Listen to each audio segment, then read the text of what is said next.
السلام عليكم. كم مرة اشتريتي كريم مرطب للبشرة وطلع جودته سيئة أو مش مناسب لنوع بشرتك؟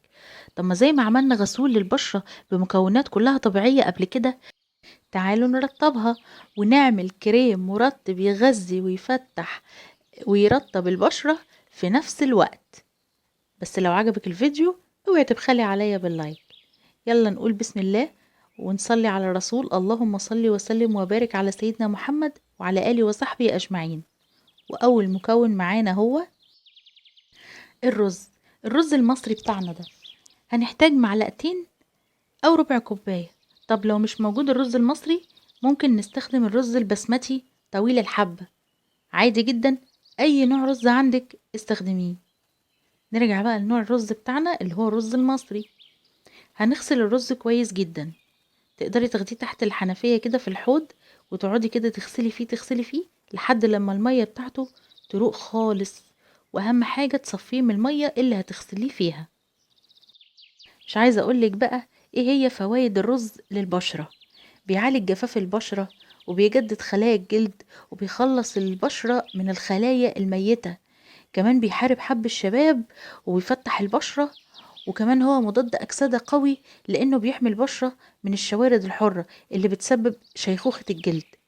بيضيق المسامات الواسعة وبيحفز إنتاج الكولاجين في البشرة. هنحط بقى ربع كوباية الرز اللي عندنا على كوباية مية ونرفعهم على النار، على نار هادية لحد لما يستوي.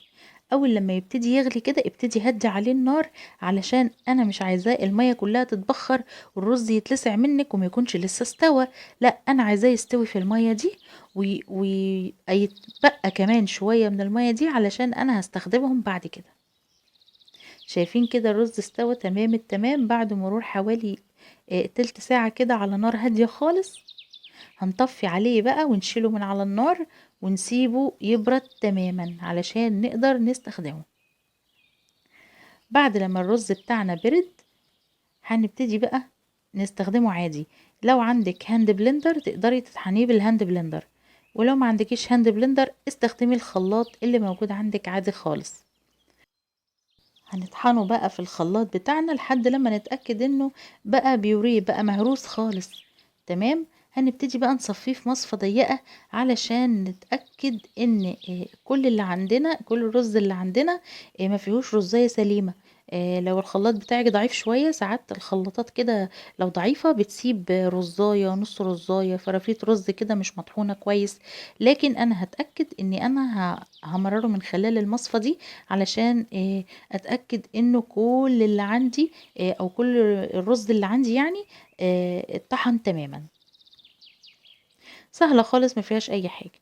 هو ده القوام اللي انا عايزاه بالظبط، ولا زودت ميه ولا عملت اي حاجه. ليه؟ لان انا عايزه يبقى معقم، علشان كده قلتلك مش عايزه الميه اللي يستوي فيها الرز تنشف خالص، علشان لما اجي اطحنه في الخلاط ما احتاجش ان انا ازود ميه من بره تكون مش مغليه، فبالتالي تاثر على تعقيم الرز اللي عندي. تمام.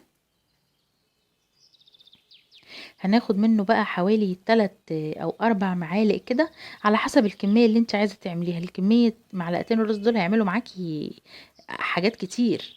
تمام. تاني مكون عندنا هنستخدمه هو جل الصبار، جل الالوفيرا. طبعا معروف بفوائده الجميلة جدا جدا للبشرة. بيبيض، بيفتح البشرة، بيجدد خلايا البشرة، بيشد ترهلات الجلد، وما بيسدش المسام كمان، وما بيزودش افراز الدهون في البشرة. ودي حاجة مهمة جدا جدا خصوصا للبشرة الدهنية. هناخد بقى حوالي معلقتين كده من جل الصبار، وهنبتدي نحطهم لخليط الرز المطحون بتاعنا ده. طبعا لو عندك جل النبتة الأصلية استخدميه، لأن في ناس بتبقى بصراحة ما عندهاش ضمير خالص وبتبيع في أنواع صبار كده بتبقى شبه جل الألوفيرا أو صبار الألوفيرا.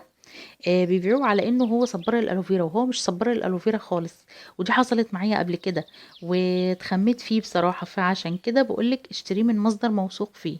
تمام. تالت مكون بقى هنضيفه معانا وهو زيت جوز الهند. بما ان احنا في الصيف فزيت جوز الهند بيبقى سايح كده، انما لو في الشتاء هتلاقيه متجمد كده شبه السمنة بالظبط. وده تعرفي منه زيت جوز الهند اذا كان اصلي او مش اصلي. تمام. طيب ايه فوائد زيت جوز الهند بقى؟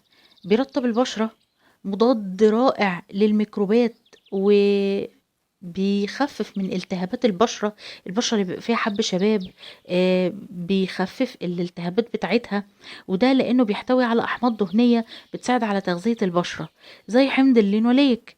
اللينوليك ده بيعمل ايه؟ بيساعد على تقوية الطبقة اللي هي بتقي الجلد، وبيسمح ليها بالاحتفاظ بالرطوبة.